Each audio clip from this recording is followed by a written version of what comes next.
Este podcast es una fuente de información y entretenimiento, y no debe ser considerado como asesoramiento profesional o un reemplazo para el consejo de un profesional calificado.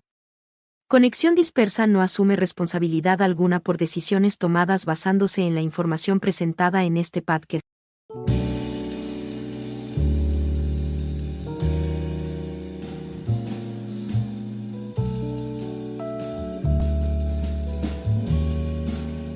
Conexión Dispersa. La radio donde converge lo diferente y lo diverso.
¿Qué tal? ¿Cómo están? Muy buenas noches, bienvenidos a Live Jazz. Estamos transmitiendo a través de Conexión Dispersa, este programa que se transmite todos los martes a partir de las 9. Hoy hemos tenido un pequeño problema técnico, por lo tanto salimos un poco después, por lo cual les ofrecemos una disculpa, pero ya estamos aquí y hemos empezado escuchando un tema titulado Llamada, obra de una interpretación de nuestro invitado de esta noche.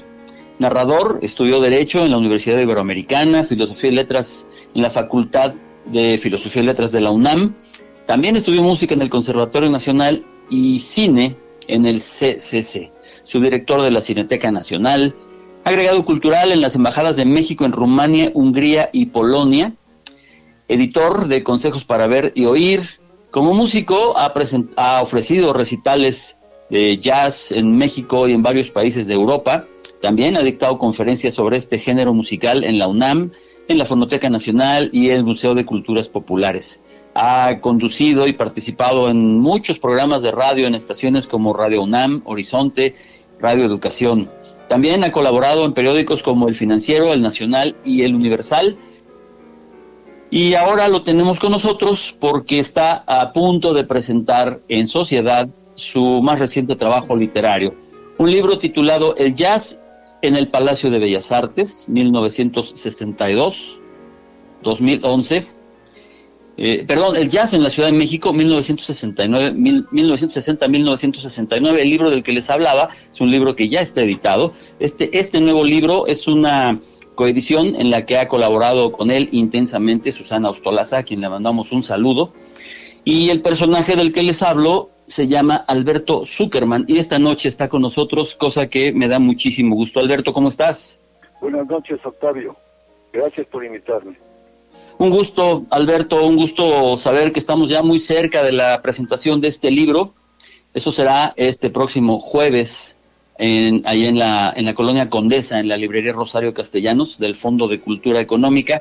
Y es un trabajo que hay que valorar porque lamentablemente, a pesar de que el jazz suena en México desde principios del siglo XX, esa cercanía con los Estados Unidos ha traído cosas no tan buenas, pero unas muy buenas, como la llegada del jazz desde muy temprano a este país. Sin embargo, es una historia que además, a pesar de ser muy larga, está poco documentada, y este libro que nos estás presentando, Alberto, pues es una buena alternativa para que aprendamos un poco de una parte de esta gran historia jazzística. Sí, yo quise documentar la década de los 60, ya que fue la que me permitió acercarme al jazz, descubrirlo y finalmente abocarme a interpretarlo. Y creo que es una década prodigiosa tanto a nivel internacional, porque florecían las carreras de gente como Coltrane, Bill Evans y varios más, ¿no? Notabilísimos músicos, y en México también las carreras de músicos que se volvieron famosos dentro de lo que puede ser famoso en México con la música de jazz, como Tino Contreras o Juan Ravelo o Al Zúñiga, que fueron músicos muy notables de esa época. Y yo quise traerlo a la luz porque pues está poco conocido todo ese periodo. Sí, una historia que no ha sido documentada como se debe, y este es un paso muy grande a los esfuerzos esporádicos que se han hecho. Bueno, este se suma a ellos y significa un paso muy grande porque, como bien dices, Alberto, es una década prodigiosa, ¿no? Es una década en la que, como mencionaste, florecieron muchas carreras a nivel local, pero también hubo muchas visitas de grandes figuras de talla internacional. Es un libro, Alberto, que se divide en 7 capítulos. Si te parece, vamos platicando, espero que nos dé tiempo de abarcar los 7. Vamos a platicar de estos 7 capítulos en los que has dividido el jazz en la Ciudad de México, 1960-1969. Y la primera parte, hablas de los antecedentes. Platícanos, ¿de qué se trata? Bueno, yo anuncio ahí lo que va a venir en los 60 como consecuencia de que ya en los 50 se cultivaba con frecuencia el jazz en México y se empezaban a formar grupos regulares que lo interpretaban y empezaban a florecer las carreras de algunos músicos como la de Tino Contreras, la de Chilo Morán, la de Richard Lemos y varios otros músicos que empezaron a hacer grupos, ya que prácticamente la mayoría de ellos se habían forjado en las orquestas. En los 40 y los 50 las orquestas tuvieron auge en México, como Pablo Beltrán Ruiz, ¿cómo se llamaba? Carlos, ahorita se me olvida su nombre, Carlos Campos.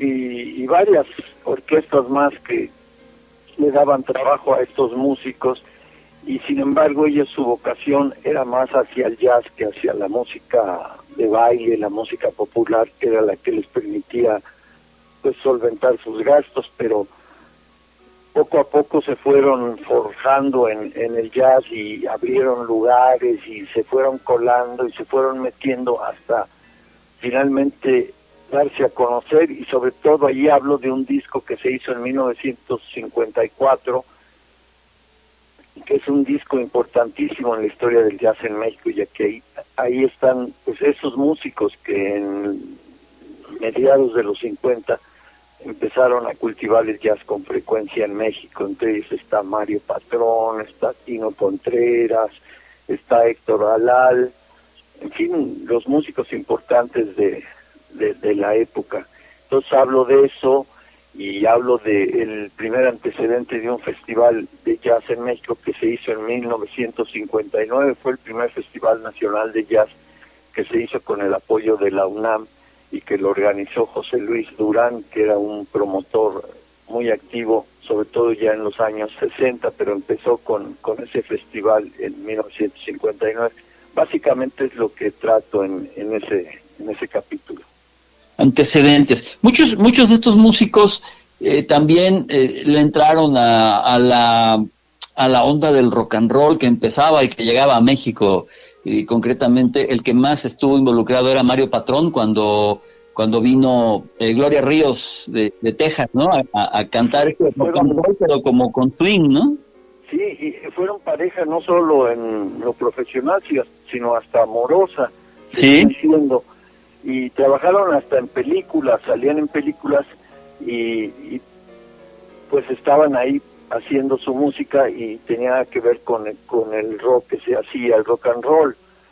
Pero eran músicos esencialmente de jazz. Lo que pasa es que por asuntos pues no diría de negocios, pero tenían que ganar dinero y aceptaban trabajar en esas condiciones.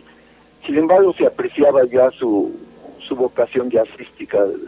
Por ejemplo, lo ves en algunas películas donde están tocando y ves que no son auténticos rock and rolleros, sino que son rock and rolleros medio falsos, porque eran jazzistas.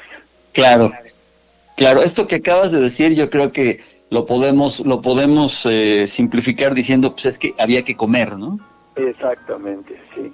Bueno, este es el primer capítulo, los antecedentes. El capítulo 2, me parece, yo no he tenido oportunidad de leer esta obra, pero me parece que puede ser de los más interesantes, porque es donde, más allá del gran estudio, de la gran investigación que seguramente realizaste, el capítulo 2 o la segunda, sí, el capítulo 2 habla de tus recuerdos. ¿Qué nos cuentas respecto a ello, Alberto? Bueno, ahí están varios recuerdos que tengo de la época. Por ejemplo, el primero es cómo recuerdo mi encuentro con el jazz, y ahí narro cómo estaba yo siendo un joven de 14, 15 años.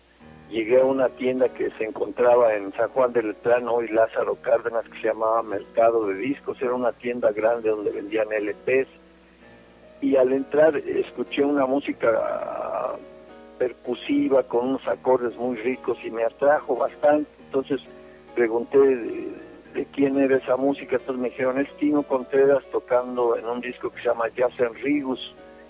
Y entonces pues lo compramos, y fue mi primer disco de jazz. Fue el primer álbum que coleccioné, y así me fui metiendo con el jazz a través de los músicos mexicanos. Yo no entré por el jazz norteamericano, yo entré por el jazz que se hacía aquí. Entonces compré después otras grabaciones de Tino, compré algo con Richard Lenus también en Museo, que se llamaba Jazz en el Semiramis, que era un club que estaba en la calle de Florencia. Y ya luego pues ya descubrí a músicos norteamericanos como Dave Brubeck, que vino a México, o Les McCann, en fin, varios más. Pero ahí hablo de cómo descubrí el jazz a través de ese disco, y cómo descubrí a Tino Contreras, y ese es uno de los recuerdos. Hablo también otro de cuando conocí a Max Nava, otro baterista famoso de México en aquella época, y de cómo años más tarde llegué a tocar con él un par de veces, y de cómo, no sé si era una broma o era un reto, en un momento dado a la mitad de una pieza dobló el tiempo, y entonces pues me sacó un poco de balance eso. y hablo de pues lo que me pasó al tocar con Max, y hablo también un poco de sus orígenes, ya que curiosamente él se forjó en la música de circo. Él trabajaba para un circo como percusionista. Entonces son datos que saco a la luz, ya que pues muy pocos saben los orígenes de algunos de esos músicos, ¿no? Y otros recuerdos cuando fui a ver a Ella Fitzgerald allá como por 1966 a un lugar que se llamaba La Fuente, que estaba en Insurgentes y San Antonio, y como la fui a ver, como logré un autógrafo de ella, y estaba con su grupo Ed Thigpen, el baterista que tocaba en aquel tiempo con Oscar Peterson, y pues cómo me acerqué a esos músicos con mucha admiración, y lo que me atrajeron todos ellos, ¿no? La admiración que sentía por ellos. Y en fin, varias anécdotas más, como cuando vino el Festival de Newport en 1967 y luego en 68, y que conocí a Cannonball Adderley, y por azares del destino yo ya tenía mi primer coche y lo llevé a Puebla, porque él no quiso ir con el grupo, quería hacer una siesta en el hotel y no quería irse a la hora que los habían citado para tomar un camión para irse hasta Puebla, y les hizo berrinche. Y yo conocí a uno de los que trabajaba con George Weah, que era Charles Bourgeois, que era pues, su brazo derecho, y yo le dije, yo tengo coche, yo lo llevo si me pagan la gasolina, las casetas, mis alimentos, y puedo entrar a oírlos allí en el auditorio en Puebla. Me dijeron, te pagamos todo lo que quieras, pero llévate me usaron la palabra motherfucker, ¿no? Y me lo llevé a Puebla, y curiosamente antes de salir me dijo, quiero comprar unos chocolates. Entonces fuimos al Sambors de Madero, y se compró una bolsota con un montón de chocolates, y ya subiendo al coche pues abrió la bolsa, me ofreció un chocolate, y yo dije, bueno, pues vamos a ir comiendo chocolates, ni modo. Pero jamás me volvió a ofrecer un chocolate más, y las acabó todas, y al final digo, ¿cómo no compré más? Era de una voracidad extrema, ¿no? De ahí quizá lo de Cannonball, porque algunos decían que más que Cannonball era caníbal, en fin, una derivación de lo glotón que era, y algunas anécdotas de ese tipo están ahí en el libro, ¿no? Sí, seguramente, como mencionaba hace un rato, este debe ser uno de los capítulos más interesantes por estas historias que uno no se imagina, y que ahora que nos has platicado estas pequeñas anécdotas, pues debe ser un capítulo muy divertido. Alberto, ¿tú te acuerdas cuál fue el primer concierto al que asististe? Creo que sí, y lo menciono también entre mis recuerdos. En 1964 yo todavía no era mayor de edad, y sin embargo en el verano de ese año vino Gene Krupa a México a tocar un cabaret que se llamaba el Terraza Casino, que estaba allí en Insurgentes, muy cerca del estadio de fútbol, el Olímpico, y la Plaza de Toros. Ajá. Y yo le dije a un tío mío que le gustaba algo la música, le dije, oye, mira, viene este gran baterista, y pues me gustaría verlo, pero pues no sé si me dejen pasar, pues no tengo la edad. Y me dijo, déjame ver, y si tus papás te dejan y te apoyan con la lana, pues vamos a verlo. Entonces pues conseguí el apoyo familiar, y mi tío me dijo, bueno, vámonos. Y llegamos al Terraza Casino, y pues yo creo que sobornó al capitán o algo, y yo fui de traje así muy formalito, y ya entré, y ese fue mi primer concierto, la primera ocasión que escuché jazz con músicos extranjeros, y fue realmente mi primer concierto de jazz, que fue en el Terraza Casino, oyendo a Leo Acosta, que abrió el programa con su grupo, y luego a Gene Krupa con su cuarteto, ¿no? Este lugar que se quemó, ¿no? Y sí, lo quemó un tipo ahí. Y luego se convirtió en Rocotitlán. Exactamente, sí. Y todavía está el lugar, pero creo que ya no funciona. Sí, ya no funciona, pero ahí sigue esta parte como pues, una terraza. Mi querido Alberto, ¿te parece si escuchamos algo de música y regresamos? Estamos un poquito, estamos cerca de llegar a la mitad del programa, Está la plática muy interesante, pero escuchemos un poco de música y volvemos para que nos platiques de los capítulos restantes de este libro, El Jazz en la Ciudad de México, 1960-1969, una edición del Fondo de Cultura Económica que será presentado este próximo jueves, de lo cual nos vas a platicar también y nos vas a hacer la invitación. Pero antes, aquí está la música. Por cierto, un saludo, ahora que hablabas de Dave Brubeck, que tú pudiste verlo, y ahora que hablabas de estos bateristas, Richard Lemus, Leo Acosta y por supuesto Tino Contreras, y de Gene Krupa, bueno, pues quiero mandar un saludo y un abrazo a Pablo Prieto, que nos está escuchando. Gracias por estar escuchando, mi querido Pablo. Él ya estuvo en este programa y seguramente va a volver a estar. Tenemos pendiente ahí un programa de bateristas que han sido importantes, no solo para la historia del jazz, sino para la historia de la música, pero bueno, ya estaremos invitando al buen Pablo. Por ahora, un saludo y un abrazo. Gracias por estar escuchando, Pablo. Y esta es la música de Alberto Zuckerman.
Seguimos en este live jazz que está resultando ser muy ameno, una plática muy divertida. Podríamos seguramente estar hasta las 11, 12 de la noche platicando con Alberto.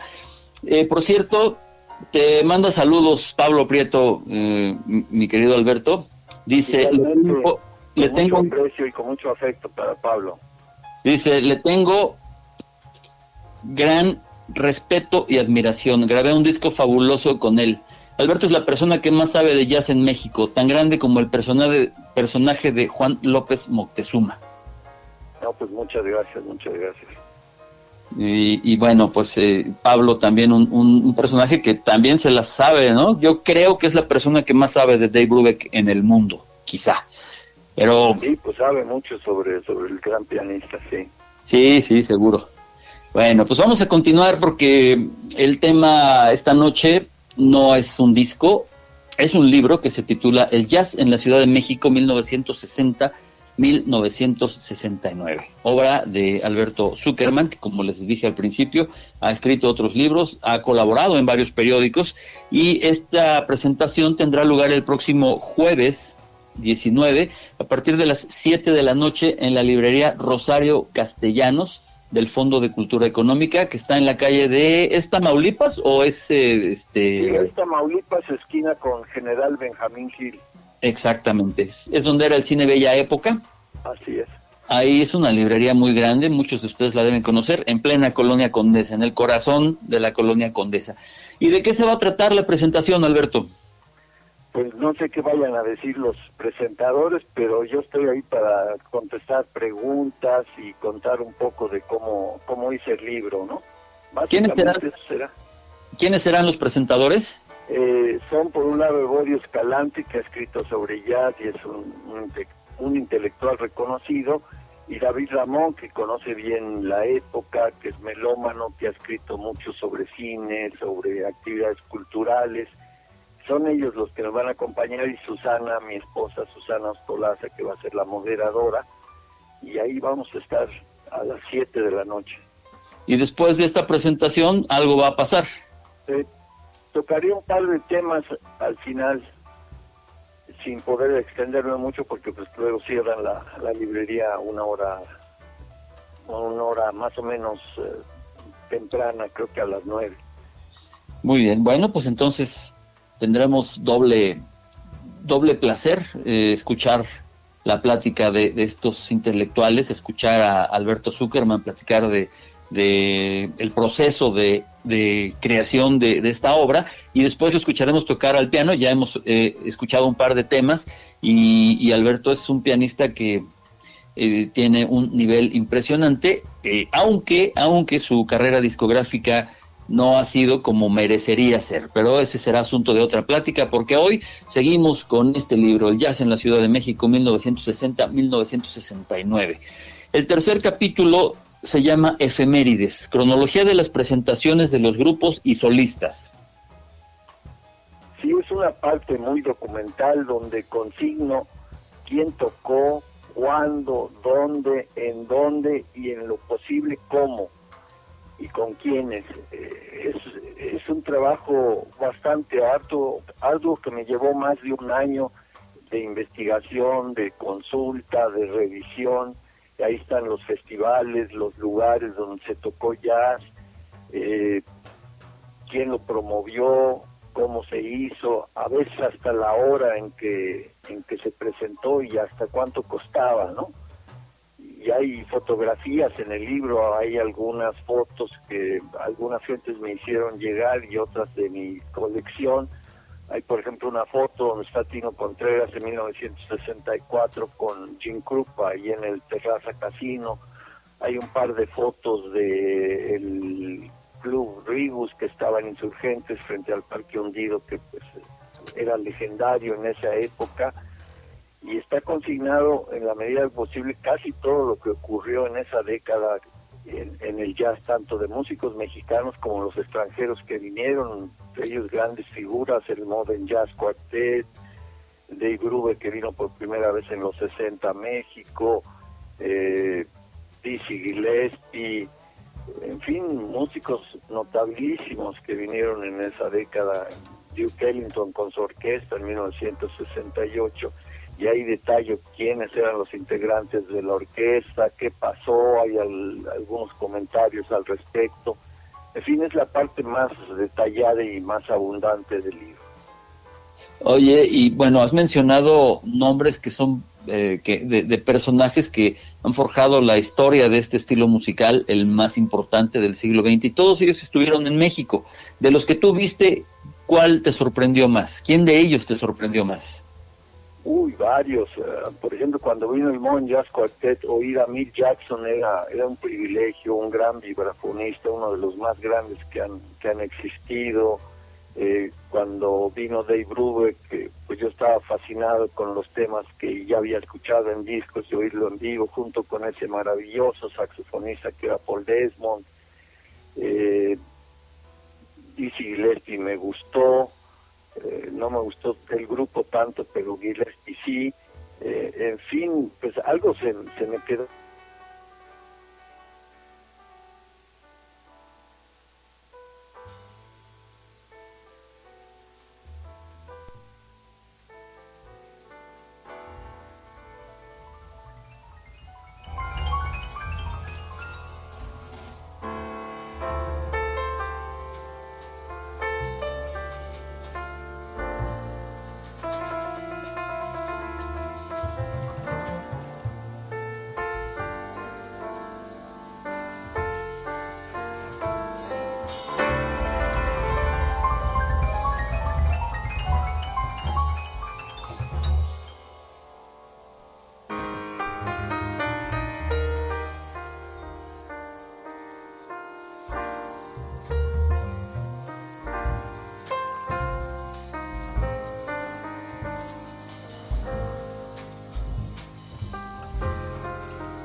Bueno, una disculpa, una falla técnica.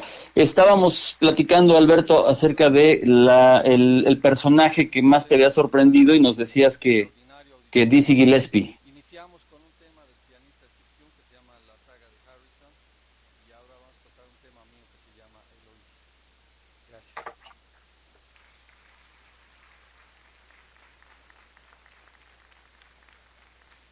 Bueno, no. Bueno, pues vamos con más música, si les parece. Creo que el tema que estábamos escuchando era un tema muy largo. Podemos poner otro fragmento de ese tema, Israel, y vamos a hacer conexión nuevamente con Alberto Zuckerman. Bueno, los dejamos con su música.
Bueno, pues nuevamente una disculpa, como bien saben, de pronto las comunicaciones no son lo que esperamos. Seguimos platicando con Alberto Zuckerman, que este próximo jueves presenta su libro, El Jazz en la Ciudad de México, 1960-1969, en la librería Rosario Castellanos del Fondo de Cultura Económica, en Tamaulipas, esquina con General Benjamín Gil, a las 7 de la noche. Y algo muy importante, Alberto, algo que no mencionamos, va a ser la presentación de este disco, de este libro. El libro estará a la venta, lo podrán comprar, se los podrás firmar, pero además, después de la presentación, hay una sorpresa. Sí, así es. No se lo pierdan. Seguro. Y muy importante, ¿cuánto cuesta asistir a esta presentación, Alberto? Nada, es entrada libre, absolutamente. Perfecto, pues no hay pretexto para no estar ahí, es una oportunidad maravillosa. También es momento de hacerle justicia a Alberto Zuckerman, un personaje que, bueno, pues si desde finales de los 50 está metido en esto del jazz, me consta que ha estado trabajando fuertemente, me consta también que no se le ha dado el reconocimiento que merece como músico, y es una buena oportunidad para empezar a darle el lugar que se merece. Así que ojalá todos puedan asistir, ojalá todos llenemos esta librería y podamos disfrutar de la presentación de este libro. Hablábamos del capítulo número 3, efemérides y cronología de presentaciones de los grupos y solistas. El capítulo 4, y vamos a tener que ir corriendo un poco, se titula Principales Intérpretes Nacionales, Alberto. Sí, ahí incluyo a varios de ellos. Está Tino Contreras, está Leo Acosta, está un pianista muy olvidado que a mí me gustó mucho en aquellos años y que lamentablemente hay muy poco material discográfico de él, que es Félix de la Mora, un músico que murió a una edad relativamente temprana y que está olvidado, pero era un pianista extraordinario con un gran futuro, y que yo lo descubrí en un lugar que se llamaba La Fusa, que estaba en la calle de Coahuila, en la Roma. Era una cafetería de jazz, y ahí lo conocí, después lo vi en los festivales de jazz, y hablo de él, hablo también de Al Zúñiga, que era otro pianista muy notable, de mayor edad que Félix, y que tocaba mucho con Tino Contreras. Hablo también de su carrera, de pues los problemas que tuvo con el alcohol. En fin, doy a conocer detalles de la vida de estos músicos en ese capítulo, y están varios otros músicos muy notables, Chilo Morán, Mario Patrón, en fin, los músicos mexicanos más notables de la época, la gran mayoría ahí están mencionados con datos biográficos. Básicamente ese es ese capítulo, ¿no? El capítulo 4, te preguntaba, ¿haces consigna de este disco que Clare Fischer grabó en México? Sí, indudablemente, ya que fue el primer disco en su carrera de Clare Fischer, y lo grabó en México, sí, y lo grabó en los estudios de RCA Victor y con puros músicos mexicanos. Así es, sí, cuenta la leyenda, nos platicaba Vitillo que vino de luna de miel Clare Fischer, porque tenía trabajo precisamente en estos estudios, y que una vez que bajó de su habitación estaba el grupo de Vitillo con Rabito y no me acuerdo si era Mario Patrón, que estaban tocando en el lobby, y que los vio y se acercó, o en el restaurante, no sé dónde, se acercó a ellos y trabaron amistad y quedaron en grabar un disco, y afortunadamente tuvieron oportunidad de hacerlo, y bueno, qué bueno que lo mencionas ahí, porque es un gran disco este de Clare Fischer, un disco titulado Jazz. Sí, es un hito en la carrera de Clare Fischer y un hito en los discos de jazz en México, ¿no? Porque es un disco muy muy bien armado y con temas muy interesantes del jazz. Sin duda, hay por ahí una reedición en disco compacto, y donde la vean, róbensela.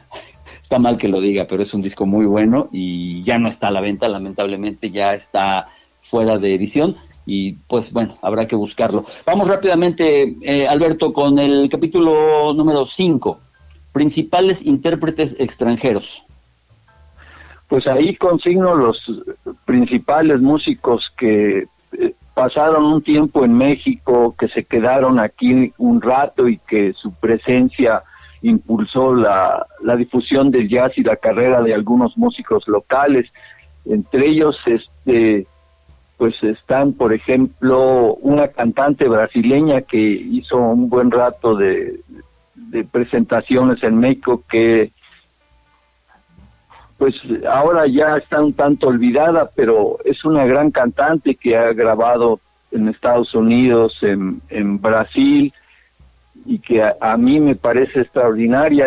Ella, ahorita te digo su nombre, por aquí lo tengo, se me está escapando. Ella venía con un grupo que se llamaba Géminis 5, Ujú. y ahorita tengo su nombre aquí en la boca. Ella grabó con Fred Hersch, y es, ahorita se me está escapando su nombre, perdón. No te Pero, preocupes. bueno, ahorita lo recuerdo. También hablo de otros músicos que estuvieron en México, como Fred Talman, que era un pianista tejano, que se casó con una mexicana y radicó un buen tiempo aquí, y tenía un swing bárbaro. Era un pianista extraordinario, que lo recuerdo haberlo escuchado en el tercer piso del Hotel Alameda, donde había un pequeño club de jazz ahí, y tocaba en trío y siempre mascaba chicle. Yo lo veía ahí, y al estilo de Bob Powell veía muy poco el teclado y seguía tocando muy bien. En fin, ahí está pues este grupo de músicos que incursionaron en México y que son muy notables. Grandes nombres de la historia del jazz, que afortunadamente muchos de ustedes tuvieron la fortuna de poder ver en vivo. Ahorita la cantante es Leni Andrade, que se me estaba olvidando. Correcto. La brasileña. Perfecto. Bueno, el capítulo número 6. Este es muy interesante. Este puede servir mucho para hacer una comparación a lo que está pasando en la actualidad. El capítulo número 6 nos habla de los lugares donde se tocaba el jazz. Por ejemplo, en el centro es un pequeño parangón con lo que fue la calle 52 en Nueva York, pero si tú ibas a la avenida Juárez, te encontrabas, por ejemplo, que en el Hotel Regis, en la parte de abajo, había un lugar que se llamaba el Bar Impala, y ahí podías escuchar en esos años a dos grupos. Estaba el trío de Luis Ocádiz, y estaba luego el Tamba Trío o el Tamba 4 con Luisinho Esa al piano, que era un grupo extraordinario. Y luego podías pasarte al Hotel Alameda, donde podías escuchar a Fred Talman, como ya lo mencioné hace rato, o algunos otros músicos que tocaban ahí, inclusive músicos extranjeros, como había una trompetista y pianista, Nadine Jansen, que estuvo también un tiempo en esa época tocando en el Alameda y en otros lugares en México. Y luego ibas a la calle de López, muy cerca de Avenida Juárez, donde estaba el Manolo, y ahí podías escuchar a Tino Contreras o a Chilo Morán. En fin, en la noche te podías ir a 2, 3 o hasta 4 lugares a escuchar jazz en esa zona del centro. Y en otras partes de la ciudad había también la oportunidad de escuchar a varios músicos, o en clubs nocturnos donde hacían temporada por 2 o 3 semanas figuras extraordinarias del jazz, como Ella Fitzgerald, como Sarah Vaughan y Gene Krupa o Benny Goodman, por ejemplo. Todos ellos estuvieron y venían por 2 o 3 semanas con 2 shows diarios. Eso es ahora impensable, no ocurre ya en México. No Viene pasa. algún grupo y toca hace una presentación o máximo 2 y se acabó, ¿no? Sí, y en lugares grandes, ¿no? En lugares, es decir, no en clubes de jazz como nos estás platicando, sino en auditorios grandes. Sí, donde pues no es la misma comunicación con el público, ¿no? Claro. Bueno, estos 2 capítulos son como una fuente es una pequeña enciclopedia para todos aquellos interesados en nombres y en figuras que trabajaron para hacer del jazz en México pues un género que era rentable y que se ha mantenido pese a todo. Capítulo 4, que son los principales intérpretes nacionales, y el capítulo 5, principales intérpretes extranjeros. Luego, lugares, que ya nos ha platicado Alberto, y estas épocas que lamentablemente no volverán, y que pues pues forman parte de este folclore, de esta vida nocturna que después con la llegada del regente de hierro se detuvo. Y en los lugares estaba aquel famosísimo Rigus. Sí, el que estaba frente al Parque Hundido, que 6 días a la semana tenías jazz y en ocasiones eran 2 grupos. Yo recuerdo, allá por 1969 ibas a escuchar a Chilo Morán y después tocaba el grupo de George Yu, que estuvo como 6 meses en México y se echó temporadas en Rigus. Entonces tenías la oportunidad de oír a 2 grupos de calidad. En ese tiempo estuvo Ral Peña, el gran contrabajista, tocando con Chilo Morán. En fin, era muy grato y luego llegaban músicos a echar la paloma ahí. Yo recuerdo Chico Hamilton llegó a Rigus una noche. En fin, eran lugares extraordinarios para escuchar música. Oye, Alberto, ¿y fue en esta década cuando se abre el Palacio de Bellas Artes al jazz? Sí, fue en 1962 cuando el primer concierto fue uno con Chilo Morán. Sí. Fue el primer concierto de jazz en Bellas Artes y ya después tocó una serie de grupos extranjeros, Dizzy Gillespie, Oscar Peterson. En fin, se abrió al jazz Bellas Artes hasta 1962. Antes no había tenido presencia el jazz en nuestro máximo recinto musical. Oye, ¿y cómo lo tomó la sociedad cultural? Pues al principio algunos, y lo consiguen en el libro, algunos cronistas o algunos reseñistas, pues no veían con buenos ojos al jazz que entrara a Bellas Artes, o cuestionaban la presencia de algunos músicos. Yo recuerdo cuando vino en el 67 Thelonious Monk, algún cronista dijo que hacía un tipo tan excéntrico en Bellas Artes, ¿no? Y ahí está mencionado lo que se escribió de eso, ¿no? Imagínate, un genio del jazz y cuestionado de esa manera por su apariencia, ya que sí tenía algo de estrambótica su apariencia, ¿no? Con esos gorros y la forma en que se movía en el escenario, pero su música era excepcional, ¿no? Sigue siendo, ¿no? Bueno, eso no ha cambiado, Alberto, y seguramente me darás la razón. Sigue habiendo ahí cierta reticencia, pero bueno, ese será también motivo de otra plática, porque queremos que nos cuentes del 7º capítulo, que se titula Promotores. Sí, hubo una serie de gentes que se dedicaron a difundir el jazz, a acercar la presencia de los músicos extranjeros y de los músicos mexicanos, y ahí pongo los nombres de los más reconocidos de la época, entre ellos Juan López Moctezuma, Roberto Morales, pues están varios ahí. Está también el primer conductor del programa de jazz en Radio UNAM, que se llamaba Jazz en la Cultura, y después ya pasó a Panorama del Jazz. En fin, están pues los principales que ayudaron a dar a conocer el jazz en México, en la radio, en conciertos, en presentaciones, y desde luego el que le decían Mr. Jazz, que era el que hacía los festivales nacionales de jazz, que era José Luis Durán, que fue muy importante en la época, ¿no? Pues qué interesante, un trabajo arduo, porque no sé qué, quiero pensar que de pronto habrá habido algunos de estos temas de los que tendrías poca información y hubo que trabajar muy duro para conseguirla.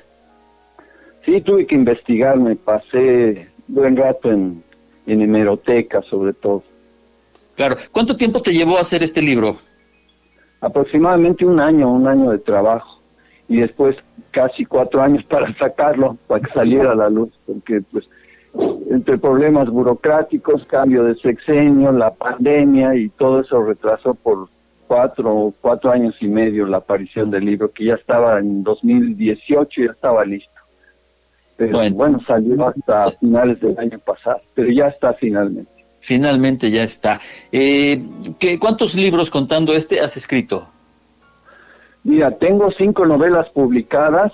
Ajá. Y tengo 2 libros sobre jazz, el que mencionaste del jazz en Bellas Artes. Ajá. y este que acaba de salir. Muy bien. Oye, y bueno, vamos a hablar un poco de tu trabajo como músico, porque son dos actividades que no sé si han corrido paralelas, pero son dos actividades que seguramente han llenado tu vida y te han dado muchas satisfacciones, no las que te mereces ni las que deberían de ser, pero seguramente te han dado algunas satisfacciones. Y ¿qué pasa con tu trabajo discográfico, Alberto? Bueno, mi primera aparición en discos fue en un disco en LP, un disco colectivo donde participan grupos de varias partes del mundo que se llama International Jazz Junction, que lo sacó una compañía de Yugoslavia, que ahora ya no existe Yugoslavia, pero esto se llamaba Yugotón, y ahí participo en ese disco con un par de temas míos y colabora conmigo Roberto Aimes en el contrabajo, y ese fue mi primera aparición discográfica, y años después ya saqué 3 discos propios, que es solo Zuckerman, después dúo trío, en el de trío está Pablo Prieto, y está también un contrabajista húngaro con el que toqué, extraordinario. Y luego está mi disco tercero en compacto, que es Zuckerman en vivo, y también estoy en un DVD que hizo el Instituto Politécnico Nacional, que se llama Del Queso al Vino, que sacó una serie de DVDs, en uno está Eugenio Tucen, en otro estoy yo, y no recuerdo quién más, sacó 3 o 4. Y eso es en disco o en DVD lo que he hecho. ¿Y hay planes para grabar próximamente? Pues no lo sé, porque pues ahorita ya como que los discos no tienen tanto interés, ya no hay ni dónde los vendan, ya no hay ni tiendas que vendan discos. Sí. Es difícil, y luego nada más en presentaciones los pudo uno vender, y hay gente que ya no tiene ni dónde escucharlos. Por ejemplo, un sobrino mío, le pasé un disco mío y me dice, no lo he podido escuchar porque no tengo para escuchar discos compactos. Imagínate, así estamos ahora son otras formas, ¿no? Sí, bueno, pues yo creo que así como ha pasado con los LPs, los discos compactos van a volver. Seguramente los reproductores serán muy caros, como las tornamesas para LP, pero bueno, son los tiempos modernos, es la nueva forma de vender música, de hacer música, y ni modo, no se puede uno sustraer a ello, por más que yo no esté de acuerdo, pero así es, y tenemos que adaptarnos. Estamos terminando, Alberto, pero nuevamente, este próximo jueves 19 presentas tu libro El Jazz en la Ciudad de México 1960-1969, editado por el Fondo de Cultura Económica. ¿A qué hora es? A las 7 de la noche. ¿En dónde? En la librería Rosario Castellanos, allí en la Condesa, del Fondo de Cultura Económica. Va a haber una presentación, va a estar muy interesante, y después de ello Alberto tocará un par de temas para cerrar esa presentación, que seguramente será extraordinaria. Y lo más interesante de todo ello es que la entrada es libre, Alberto. Sí, así es. Fíjate que ahorita estaba pensando en otra faceta mía que pocos conocen. Yo también fui promotor del jazz. Traje, por ejemplo, por segunda vez vino Bill Evans a México, que lo hice en mancuerna con la UNAM allá por 1977. Yo traje al trío de Bill Evans, y luego en 1990 traje a un pianista polaco también con trío. En fin, he tenido unas pocas incursiones también como promotor de jazz.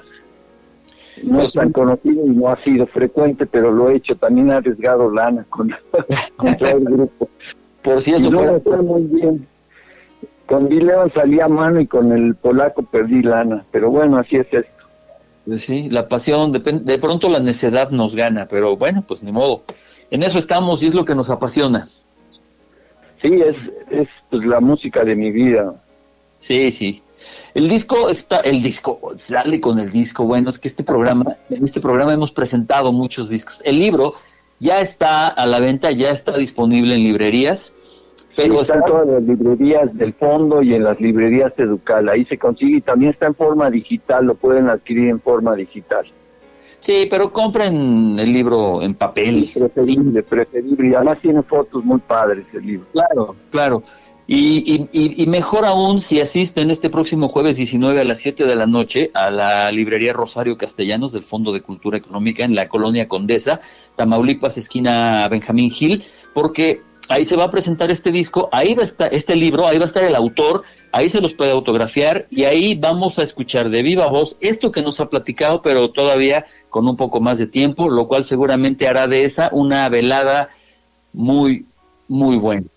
Si la gente se quiere poner en contacto con Alberto Zuckerman, ¿qué pueden hacer? Bueno, hay un correo, se los digo, es suloveal, SULOV chica EAL @yahoo.com.mx. suloveal@yahoo.com.mx. Perfecto. Oye, y no me puedo ir. Hay dos cosas sin las que no puedo despedirme de ti. La primera es, ¿conservas ese autógrafo de Ella Fitzgerald? Sí, claro, es un disco que se llama Ella in Hamburg. Ajá, un gran disco. Sí, Sí, una firma grande, sí, ahí lo tengo, en un lugar privilegiado. Sí, y la otra cosa que te tengo que decir antes de que nos despidamos es que normalmente a todos los invitados les digo dos nombres de músicos, de artistas, y les pido que me digan a quién preferirían en este momento, no quién es mejor, no quién te gusta más, no quién es más importante para la historia, no, simplemente en este momento a quién preferirías oír. ¿Y estás listo? Sí, claro. Keith Jarrett o Brad Meldau, Keith Jarrett. Michelle Petrucciani o Bobo Stenson, Michelle Petrucciani. Stefano Bolani o Uri Kane, Stefano Bolani. Claude Bolling o Jack Lucia. Híjole, ni uno ni otro. No me gustan. Pero si te obligaran ahorita, ¿a quién escogerías? Pues quizá Bolling. Bueno, Thelonious Monk o Dave Brubeck. Híjole, pues por mi inclinación más a Brubeck, pero las composiciones Monk. Bueno, Bill Evans u Oscar Peterson. No, Bill Evans. Duke Ellington o Count Basie. Duke Ellington. Cecil Taylor o Kenny Barron.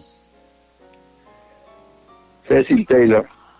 Juan José Calatayud o Mario Patrón. Calatayud. Al Zúñiga o Pablito Jaimes. Al Zúñiga. Olivia Revueltas o Marian McPartland. No, pues Marian. La pones muy difícil. Bueno, pues con eso terminamos, mi querido Alberto. Saludos a Susana, a tus hijas. Nos veremos el próximo jueves a las 7 de la noche. Gracias por el programa y los invito a la presentación del libro nuevamente. Por favor, nuevamente, antes de despedirnos. Ahí en la librería Rosario Castellanos, en la Condesa, el jueves 19 horas. Ahí estaremos. Se presenta este libro y además Alberto va a estar tocando el piano, un par de temas, nada más, pero vale la pena escucharlo porque de pronto, dadas algunas condiciones de las cuales no vamos a hablar ahora, Alberto no tiene mucha oportunidad para tocar y tenemos que aprovechar cuando lo hace. Nos vamos a despedir con tu versión, con tu punto de vista a un tema de Miles Davis que aparece en el disco Dúo Trío, que se titula Nefertiti. Gracias, Alberto Zuckerman. No saludé y doy las gracias a Israel, que ha estado en los controles y en la producción. Yo soy Octavio Echavarri y el próximo martes habrá más en Live Jazz. Por hoy nos despedimos con esto que se titula Nefertiti, con la invitación nuevamente a la presentación de este libro, El Jazz en la Ciudad de México, 1960-1969, Librería Rosario Castellanos, Colonia Condesa, entrada libre. Alberto, muchas gracias, buenas noches. Gracias a ti, buenas noches. Gracias a todos por escuchar. Adiós.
Stop.